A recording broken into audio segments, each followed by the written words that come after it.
Чеканя шаг и гордо неся флаги своих стран, миротворцы маршируют по Казанскому плацу. Регулярно столь важные учения проходят в разных странах участниц ОДКБ. В России их впервые принимает Татарстан. В строю сегодня военные 6 стран мира.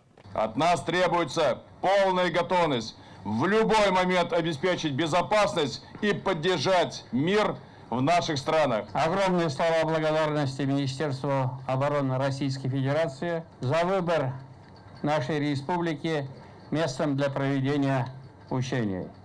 Для нас высокая честь и большая ответственность. Это самая современная у нас автоматизированная программа. В первый день учений военные отрабатывают условные операции, которые возможны в реальной жизни. Одна из них – несение службы на блокпосту. По легенде, на него совершено нападение.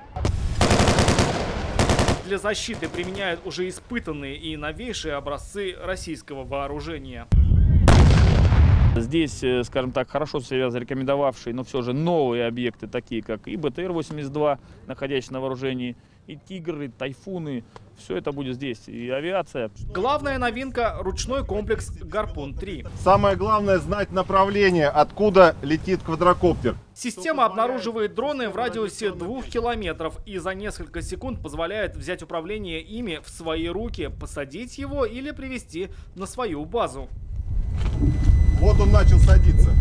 Или вот еще одно достижение военной мысли, да вот такие чудо-часы, которые точно знают, где находится военнослужащий и что он чувствует, в том плане, что если с ним что-то случится, то об этом обязательно узнает в центре управления и сразу же примут меры. Новое оружие значительно облегчит их службу, признаются миротворцы. Одна из них – военнослужащая из Армении. Грета – разведчик. В ее службе всегда важно полагаться на знания. Все время нужно учиться и обновлять свои знания. Это всегда. В учениях принимают участие миротворцы России, Армении, Белоруссии, Киргизии, Таджикистана и Казахстана. Участницы организации договора о коллективной безопасности, созданного в 1992 году. Взаимодействие между участниками улучшается в том числе, потому что уже становится из года в год проще находить общий язык друг с другом и понимать друг друга в том числе.